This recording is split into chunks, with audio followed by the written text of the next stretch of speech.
pontuar a utilidade de cada um desses partidos.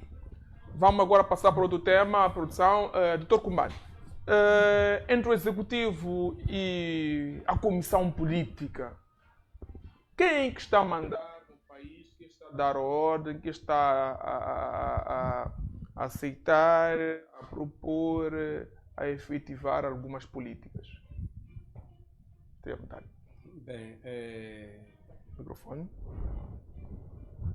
Não é necessário muita ciência para responder esta questão, tendo em atenção que de 5 em 5 anos quem vai ao pleito eleitoral é o partido, e os partidos têm a sua máquina partidária, e esta máquina partidária é ela que se empenha para que possa ser ela a dirigir os destinos de determinado país. E a partir do momento em que este partido sai vitorioso, é lógico que é ele, através dos seus órgãos, que traça o modelo de governação que pretende que seja implementado.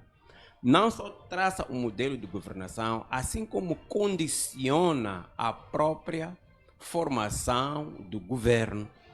Não é por acaso que, na nossa realidade, todos os ministros, de quando em quando, devem prestar contas aonde? Devem prestar contas à comissão política, devem prestar contas, certamente, também ao Comitê Central, aqueles órgãos todos do partido. Hein? Há um mecanismo próprio de prestação de contas do governo em relação ao partido. Fora aquelas contas que o governo vai apresentar ou vai prestar na Assembleia da República, em que ali o governo vai como representante de todos nós. Mas existe um mecanismo dentro dos partidos que permite ou que obriga a que os governantes, os indicados para dirigir a máquina governativa, tenham de prestar contas, e a partir desse momento, efetivamente, que eles têm a sua vida, de certa forma, também condicionada, pois que não podem agir fora daquilo que são as pretensões do partido, não podem agir fora daquilo que são os interesses. Atenção, aqui quando a gente fala de interesse, é necessário que se distinga dois tipos de interesses. Existem aqueles interesses que são interesses de todos nós, os interesses nacionais, mas também, tal como já me referia no tema anterior, existem os interesses que são mais de grupos, interesses que são pronto, na nossa sociedade não é novidade, são grupos de gangues, porque nestas organizações existem sempre, para além daquelas lideranças formais que aparecem a dar a vista ou a dar a cara, existe sempre um modelo de liderança que fica na retaguarda, aqueles que, não mostrando a cara, têm um poder de influenciar as decisões daqueles que aparentemente estão à frente disto ou daquilo. Portanto, não restam dúvidas que quem manda efetivamente é a comissão política, no caso do nosso país, no caso do partido Frelimo, e os ministros simplesmente estão a executar aquilo que a comissão política der aval para que seja executado. Até pode se inverter.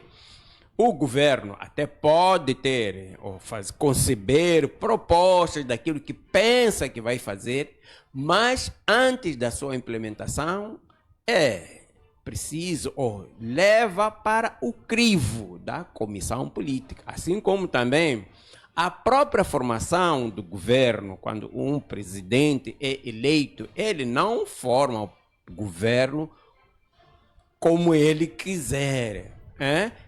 Estão a falar do governo do presidente Chapo.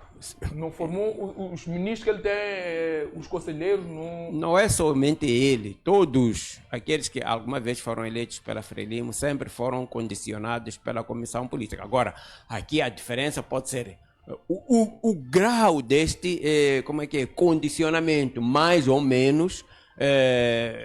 Pronto, eu diria que, bem, nos últimos 30 anos,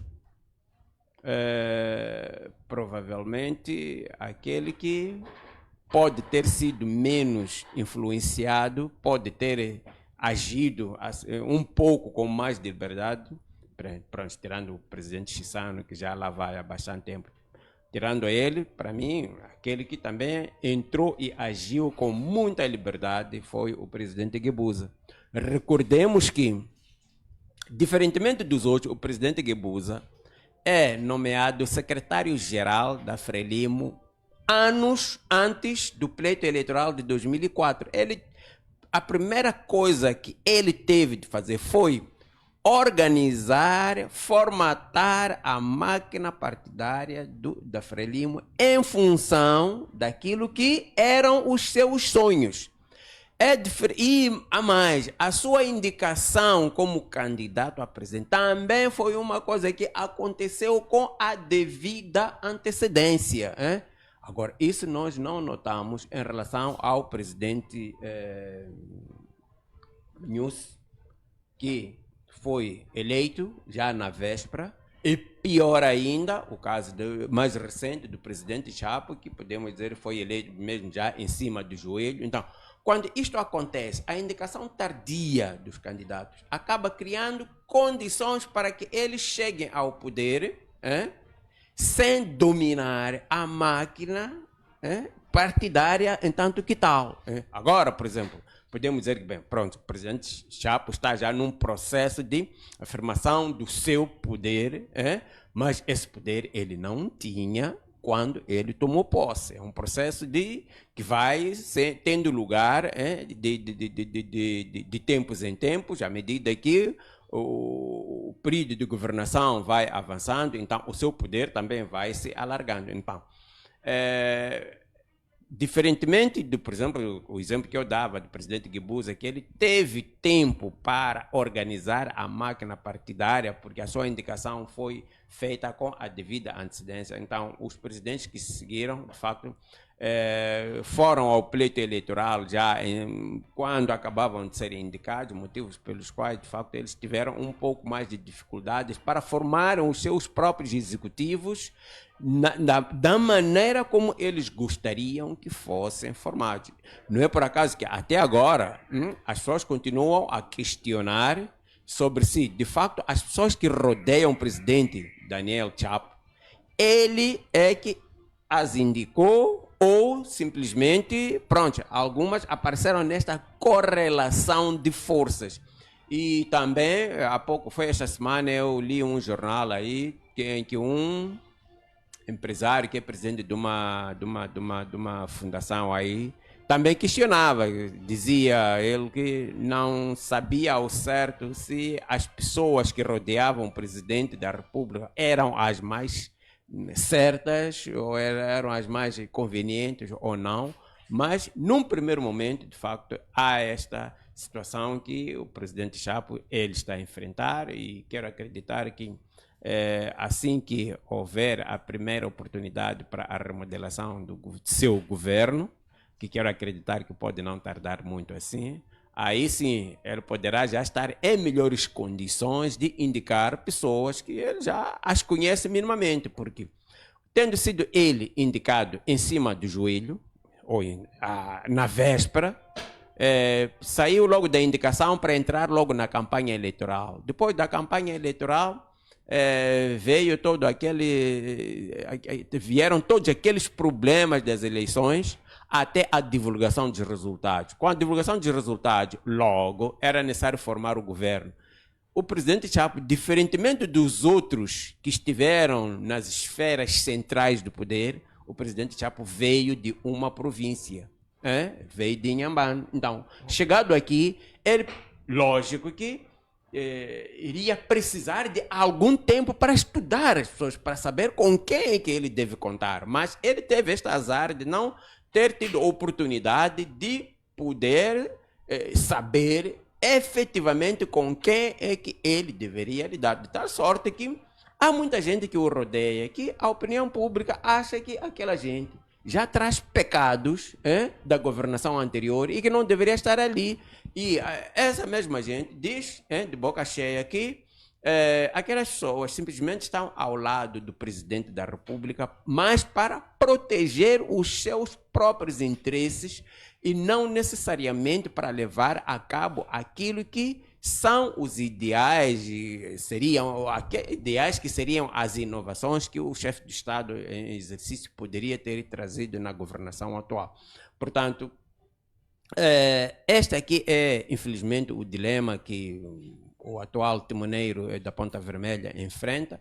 Ele ainda precisa de formar um governo à sua imagem, porque o atual governo, politicamente, poderia defender que é governo dele, mas factualmente é observável que a composição é da governação do ex-presidente Nunes. Até podia não ser do antigo presidente, mas tal como dizíamos, a Frelimo é uma máquina. Até poderia ser mais uma indicação, vamos lá, da própria comissão política, mas também não nos esqueçamos que essa questão de governação, são poucas pessoas que nasceram para governar. A governação aprende-se. E durante o processo de aprendizagem, às vezes o governante vai sendo empurrado para o mato. Quem é que empurra o governante para o mato? São aqueles ditos macacos velhos. E nós temos esta sorte, sorte ou azar de termos macacos velhos. No atual cenário, quantos macacos velhos nós temos? Temos o presidente Chissano, temos o presidente Guebuza e temos o presidente Filipe Nunes. São macacos velhos, atenção, no sentido vulgar da palavra, senão depois vão levar isso a interpretações diversas. São macacos velhos que estiveram no poder, têm seus interesses, precisam de proteger os seus interesses, precisam de proteger os seus. E depois, além disso, temos aquela máquina restrita do partido. Qual é? A comissão política. Então, entra um quarto componente. E, por fim, temos o próprio executor disto, que é o próprio presidente, que também tem os seus interesses. Então, é preciso convergir isso, porque não é fácil alguém chegar ao poder, dissociar-se de imediato com essa gente. Porque, até aí, o próprio presidente precisa de saber com quem, entre os antigos chefes de Estado, com quem que ele deve contar. São 3 que nós temos. A questão é, seria capaz ele, na cabeça dele, de arranjar espaço, onde coubessem os 3, os ideais dos 3? Lógico que não. Há uns que ele há de excluir, porque ele pode se rever em alguém, dizer, o meu modelo de governação tem de ser ou do presidente Chissano, ou do presidente Guebuza, ou do presidente Nunes. Agora, a partir daí, se ele adotar o modelo de governação de Nunes, é lógico que os 2 vão cair fora. Se ele adotar o de Chissano, os outros 2 vão cair fora. Porque os 3 de uma só vez não é. Mas no meio dessas escolhas, no meio desse... Porque essa é uma questão de estilo de governação. Então, no meio dessa escolha de estilos de governação, é lógico que ele vai empurrar uns, preferindo outros, mas por cima disso tudo está aquele grande órgão que se chama Comissão Política, onde o chefe do Estado, como presidente do partido, presta contas, e como presidente do Executivo, porque ele, quando vai à Comissão Política, vai com essas 2 funções. Ele vai para lá como presidente do partido. Aí ele manda.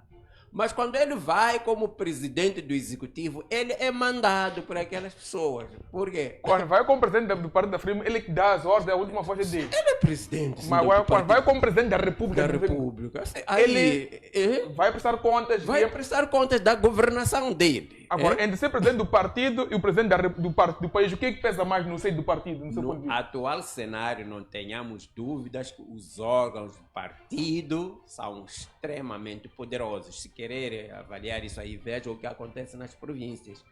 Quem efetivamente detém o poder na província é o primeiro secretário da província do partido. Se chega num distrito, quem detém o poder político de fato é o primeiro secretário do partido ao nível do distrito, o administrador. Praticamente, para poder sobreviver durante muito tempo sem problemas, ele deve, em certa medida, não é uma questão de subordinação, mas em certa medida ele deve estar bem encostado, deve estar bem alinhado com o partido, o primeiro secretário de Estado, que é a pessoa que representa o partido, porque afinal de contas, quem vence as eleições não é o governo, quem vence as eleições é o partido. Portanto, este partido, ao nível do distrito, tem prerrogativas de mandar do que um administrador que o ministro da administração estatal indica qual é. Você pode indicar mesmo assim, Massango. Amanhã pode ser indicado administrador de Caia. Chega lá e encontra o primeiro secretário que está lá. Como é que é? O que é que faz? Primeira coisa, tem de ir cumprimentar a ele. Não é ele que há de vir cumprimentar a si. Nem que ele vá receber no aeroporto, mas no final do dia você que há de ter de ir lá para ele e dizer: senhor fulano tal, eu estou aqui, vim trabalhar convosco, não sei quantas coisas vai precisar.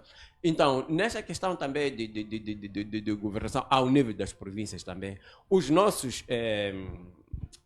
governadores atuais são eleitos, mas politicamente eles devem estar adequadamente alinhados com o primeiro secretário, aquele que representa aquela entidade que concorreu e venceu as eleições. Seria, de certa forma, também meio complicado, né? Alguém ir à luta, alguém ir, ir ao sol, para depois deixar-se mandar. Agora, atenção, estamos a falar do poder de fato. Existe o poder formal. O poder formal já é outra coisa. Quando a gente fala do poder formal, quem manda? O presidente da República, ele é que manda. Quando a gente fala do poder formal, quem é que manda na província? É o governador. Mas atenção, o poder do governador no atual cenário também encontra-se esbatido por causa daquela figura polêmica que é do secretário de Estado. Existe na província de tal sorte que questiona-se qual é a sua função e nem me vai espantar que um dia desse aquele cargo aí venha a ser abolido, porque as circunstâncias em que aquele órgão foi criado é para todos nós já as conhecemos. Voltar. Doutor Pangai,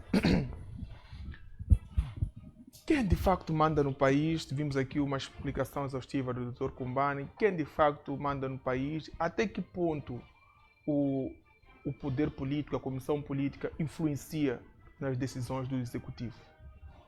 Sim, é o seguinte, nós temos dois cenários aqui. Aquilo que é o cenário normal de um país, porque o partido que ganha as eleições, ele tem normalmente ganha o presidente também eleito, ele jura respeitar a Constituição da República.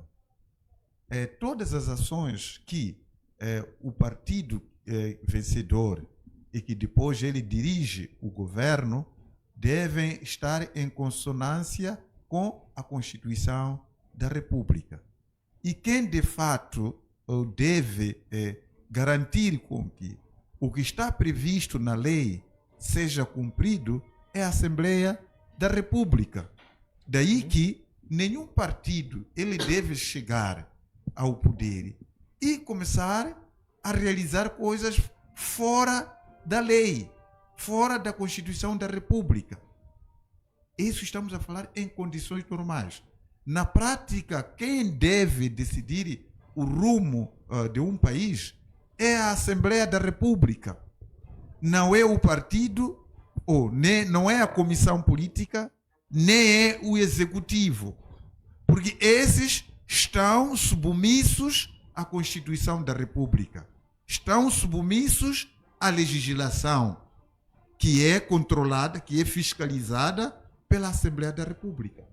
A Assembleia da República deve garantir que o partido que vence as eleições e que depois dirige o governo, ele deve pautar pelo respeito da Constituição da República e das leis vigentes. Não são eles que devem decidir o rumo do país. Quem deve decidir o rumo do país, de fato, é a Assembleia da República, através dos seus mandatários, que são os deputados da Assembleia da República. Razão pela qual que eles têm a tarefa de poder fiscalizar as atividades do governo. O governo, ele é empregado da sociedade. O presidente é empregado da sociedade. Daí que podemos até nos lembrar do pronunciamento do Filipe Jacinto Nunes na tomada de posse do seu primeiro mandato, dizia que o meu patrão é o povo. Então quem deve decidir o rumo do país é efetivamente o povo. Mas esse povo de que maneira vai fazer? Através dos seus mandatários, que são deputados da Assembleia da República. Mas o que está a acontecer, isso estamos a falar num país normal, num país que respeita a Constituição da República, respeita as leis vigentes que são fiscalizadas pela Assembleia da República, onde a Assembleia da República desempenha o real o poder, que é de poder garantir com que o governo ele cumpra com aquilo que deve. Só para poder elucidar, por exemplo, o plano quinquenal do governo, o plano social e econômico, ele é aprovado pela Assembleia da República, que se transforma numa lei. Então significa isso que o partido no poder que coordena as ações do governo deve submeter-se à lei, que é o plano econômico social, que é o plano quinquenal do governo. Então, mas o que está acontecendo no nosso país? Uma vez que os partidos, eles estão alicerçados aos interesses partidários, quando eles vão na Assembleia da República, vão defender o governo, por exemplo, tendo em conta que o governo é suportado pelo partido maioritário na Assembleia da República.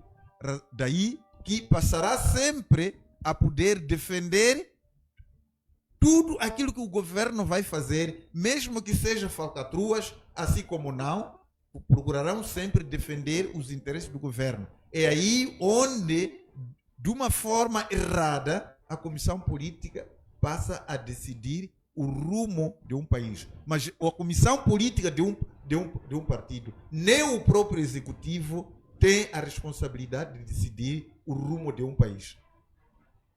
Agora, quais são as consequências atuais em que a comissão política e o executivo atual decidem o rumo do nosso país, Moçambique, que não é normal. Mas efetivamente o que está acontecendo atualmente é isso. O anormal é o que está em facto em Moçambique. O que está de facto acontecendo. É o anormal em que a comissão política e o governo estão a decidir o rumo do país no lugar de os mandatários do povo serem eles a decidirem o rumo do país. Porque é a comissão política e o governo ou é a comissão política? Também quer dizer, é a ideia de um e do outro, consolidam as ideias ou a ideia de um? Olha, Massango, o executivo ele é nomeado, coordenado pela comissão política. O próprio executivo é indicado pela comissão política. Os ministros, estamos a ver... Quem que nomeia os ministros? É o presidente da República e é o presidente do partido no poder. E já viu o presidente da República, dentre os ministros que temos no país, quem é o ministro que foi nomeado provindo de um partido de oposição? Não temos nenhum. Não temos nenhum. Todos os ministros que nós temos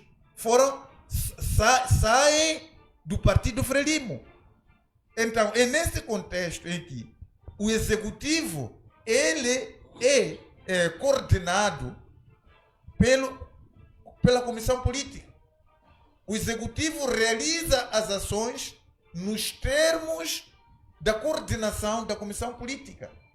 E é isso que faz com que, quando eles querem, manda o executivo a elaborar, por exemplo, um decreto que vai passar uma proposta de lei que vai para a Assembleia da República. Como se sabe de que na Assembleia da República, maioritariamente, é composta pelos deputados do partido no poder, sabe-se muito bem, tudo aquilo que a comissão política quiser, manda o executivo a elaborar uma proposta de lei, submeter à Assembleia da República, e essa proposta de lei passa sempre. Sr. Marcelino, está a dizer que tudo, está a dizer que tudo no país, todas as políticas, tudo decretado, tudo acordado, é decisão da comissão política, porque vai à Assembleia da República, o grosso número dos deputados são...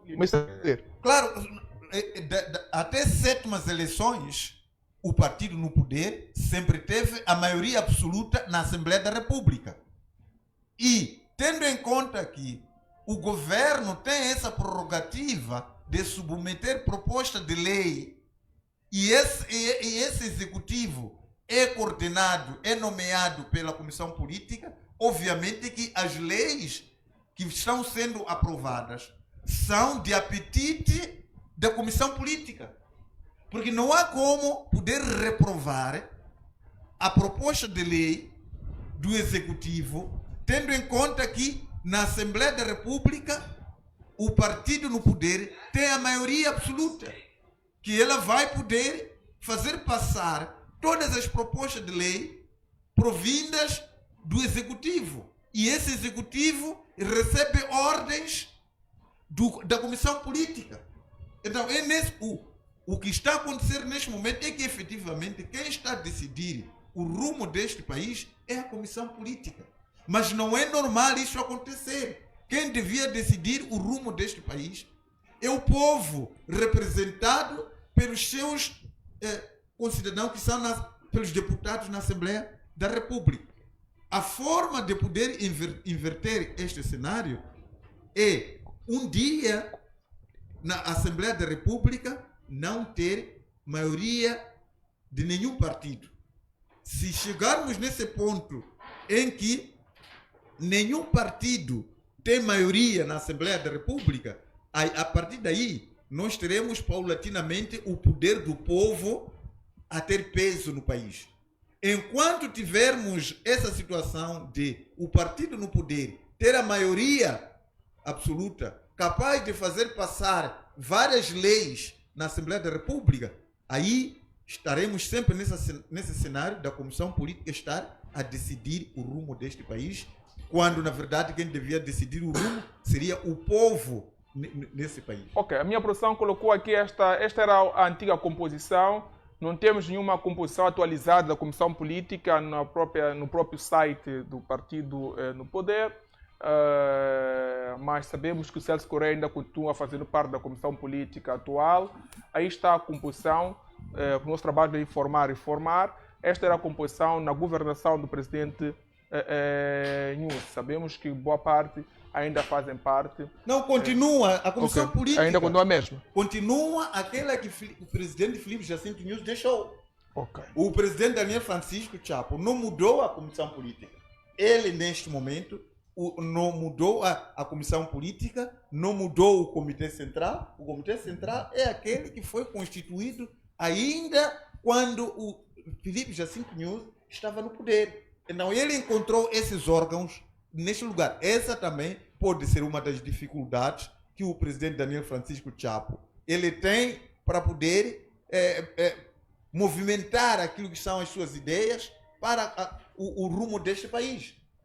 Então, só para poder dizer, aqui temos aquilo que são as funções da comissão política do partido no poder. Okay. O partido no poder a comissão política tem como atribuições orientar e dirigir o partido no intervalo das sessões do Comitê Central. Segunda atribuição, coordenar e orientar a ação do governo da Frelimo e da sua bancada parlamentar na Assembleia da República. Terceira atribuição: preparar e apresentar relatórios sobre a ação política do partido ao Comitê Central. Quarta atribuição: delibera sobre questões urgentes e inadiáveis, prestando posteriormente contas ao Comitê Central. A última: aprova diretivas e cria comissões de trabalho necessárias ao estudo e acompanhamento dos grandes setores da vida nacional. Está vendo? Essa, por exemplo, aprova diretivas e cria comissões de trabalho necessárias ao estudo e acompanhamento dos grandes setores da vida nacional. Esse algumas das atribuições da Comissão Política do Poder. Então, mas acima de tudo, para se resolver o problema da comissão política de um partido ou de um partido decidir o rumo de um país, para ultrapassar-se a isto, passa necessariamente por não termos maiorias absolutas na Assembleia da República. Só desta forma é que, efetivamente, nós poderemos ver um debate acirrado na Assembleia da República e o poder do povo provavelmente poder se manifestar. Mas também, tendo em conta que os partidos que nós temos, que estão na Assembleia da República, estão lá por serem famintos, eles se juntaram em grupos porque estavam com fome e por isso descobriram de que existe uma fonte aqui do erário público onde eles vão poder resolver as suas necessidades estomacais, acabam, portanto, se juntando em ditos partidos políticos. Numa situação dessas, não há como esperar um resultado satisfatório para representar o povo na Assembleia da República. Se você for a ver, a maior parte dos deputados que estão ali pura simplesmente para dormir. Temos ali grupo de deputados aplaudidores e temos outro grupo de deputados que estão pura simplesmente para poder também sustentar aos aplaudidores para garantir que as leis ali aprovadas que têm a ver com satisfação dos seus estômagos, eles passem. Então, é essa a situação que está acontecendo. Então, em síntese, nós temos que voltar a repensar sobre essa questão partidária no país. Porque os partidos atuais que nós temos não resolvem os problemas do país. Já não temos tempo. Em jeito de considerações finais, aliás, para acrescentar que não foi questionado o Dr. Kumbane, mas também permitam que essa questão, vou dar 5 minutos para cada um dos meus painelistas. Numa situação em que o executivo, o presidente, tem uma visão, tem uma ideia, porque acima de tudo é o seu nome, é a sua reputação que está em jogo, que está em causa. Se calhar, pese embora que se calhar não tenha mais nenhuma pretensão de outro cargo para ocupar, se calhar estou a fazer minha carreira, mas é o nome que fica em jogo, é o legado. Em casos de choques, a ideia é fazer isto e a Comissão Política diz que deve fazer isso. No seu ponto de vista, qual é a ideia que vinga, qual é a ideia que prevalece? Eu acho que no nosso cenário aqui nem deveria haver questionamento, porque está claro, no nosso cenário, o presidente da República não pode, não deve entrar em choque com a comissão política. Deve fazer tudo na sua governação para acarinhar aquele órgão. Por quê? A sua indicação decorre daquele órgão. A sua não indicação também decorre daquele órgão. Há de notar que os nossos presidentes, regra geral, sentem-se mais livres no segundo mandato, quando já não têm mais nada a perder. Mas o primeiro mandato, eles devem ser obedientes sob o risco de quê? Sob o risco de não ter que renovar. Não ter que renovar. Ainda não tivemos esse cenário, mas quem sabe, um dia isso aqui pode acontecer. Então, se não obedecer as regras, pode não ser colocado como quem vai concorrer para esse exatamente. Então, o que nos é dado a ver é que os nossos chefes de Estado, no segundo mandato, é quando eles começam, entre aspas, a governar como eles querem governar. Recordem uma célebre frase pronunciada pelo presidente Filipe Nyusi que dizia: eu vou governar à minha maneira. Ele não disse isso no primeiro mandato, ele disse isso no segundo mandato, quando já sabia que, nos termos da Constituição, querendo como não, ele vai embora. Então, aí já não se tem muita coisa a perder. Não é porque a comissão política já é a imagem e semelhança dele, já tem uma nova comissão política nesse segundo mandato. E nessa altura também tem uma nova comissão política, mas não nos esqueçamos que há gente que está naquela comissão política desde os tempos da antiguidade, gente que não quer sair dali. E que mesmo agora, se vier a ter de se indicar uma nova comissão política, há gente ali que vai bater para se manter. Porque, afinal de contas, na nossa sociedade, há gente que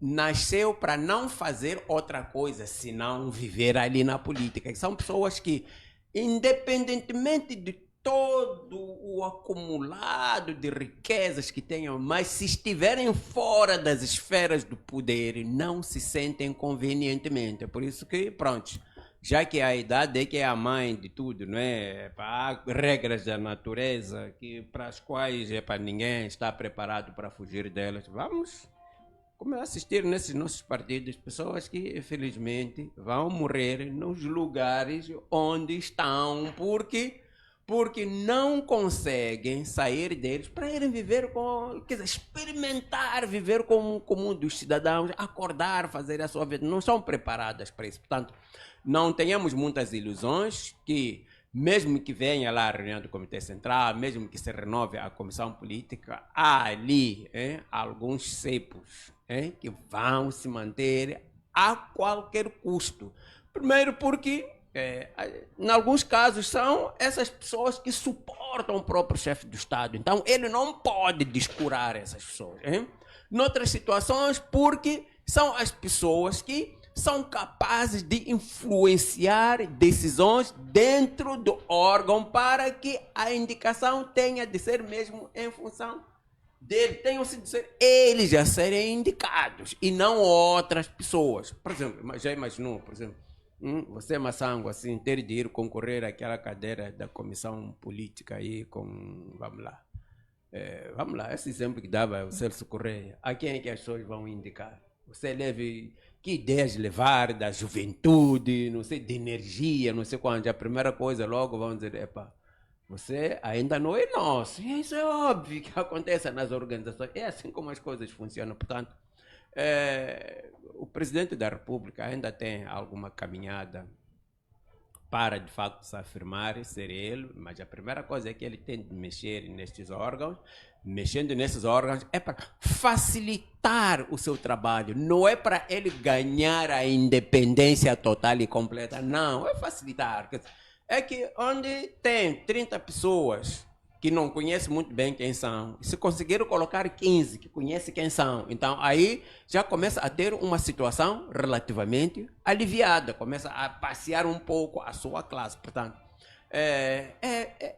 em certa medida, até é vistoso que, por exemplo, no atual cenário, o presidente da República parece-me que tem vontade de fazer alguma coisa de diferente, mas por detrás dele é mais ou menos alguém que age com uma pistola encostada na nuca, que é dizer, olha, saiba se comportar, não sei quantos, não é para você ir na direção que quiser, de qualquer maneira, não sei o que, por aí fora. Então, há um pouco disto que temos que, tal como eu dizia no início, na minha primeira intervenção aqui, existe o poder formal. O poder formal é aquele que está legislado ali, funções do presidente da República, funções dos ministros, funções do governador, funções do secretário de Estado.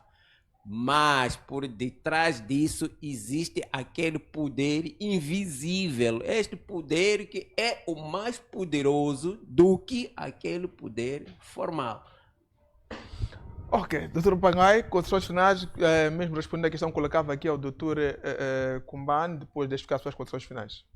Não, sim, apenas dar uma sugestão ao cidadão comum para poder, de alguma forma, visitar os sites de cada um dos partidos para poder ver aquilo que são os estatutos de cada um deles e ver o ser e estar, a estrutura de cada um deles, as atribuições de cada órgão. Muitos dos concidadãos acabam se alinhando nos partidos sem poder perceber a ideologia de cada um deles. Por exemplo, até agora, não se conhece exatamente, a maior parte dos partidos que nós temos, qual é a ideologia que cada um deles está a seguir. Mesmo o partido no poder, qual é a ideologia que está a seguir? É um partido democrático, é um partido socialista, é um partido de centro-esquerda, não se sabe exatamente qual é a ideologia. O Podemos, idem, a Namola, idem, não temos, até agora, ainda não se sabe quais são as ideologias. Então, é perigoso que um cidadão ele possa se alinhar, filiar-se em um determinado partido, sem que haja uma definição clara sobre a respectiva ideologia. O Partido Frelimo, quando teve a independência, teve uma decisão clara da ideologia que estava a seguir. E, paulatinamente, começou a haver algumas mutações que, ao meio do caminho, já não se sabe exatamente qual é a ideologia que o partido atual, no poder, ele está a seguir. E é importante que, de alguma forma, todos os partidos venham clarificar a ideologia que cada um de vós está a seguir, por forma a que o cidadão ele tome uma decisão consciente de aderir ou não na política e em que partido ele deve aderir. Mas, enquanto isso, existem alguns instrumentos que esses partidos têm do seu funcionamento, da sua estrutura. Agora, por exemplo, estávamos a falar dessa questão das atribuições da comissão política. É com base no site deste próprio partido, porque isso está patente para o público no geral. No geral, é exatamente isso. Finalmente, dizer que, olha, apesar de todas essas situações, apela-se ao partido no poder para poder verificar, inverter a atual crise no setor da saúde. É grave o que está acontecendo no setor da saúde. Idem ao setor da educação e dentre várias outras situações que estão a ocorrer.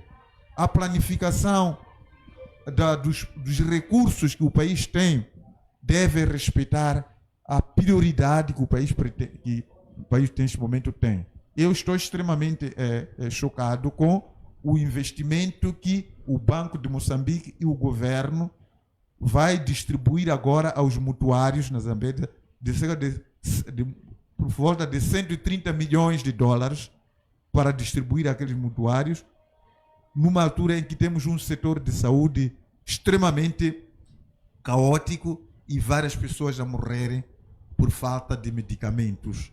Então, é preciso de poder inverter este cenário. Muito obrigado, Massam. Obrigado. Caros senadores, foi um honra trabalhar convosco. Lembra-se daquele documento da adjudicação, preparar meio documento da adjudicação, tem a ver com o Ministério de Transportes.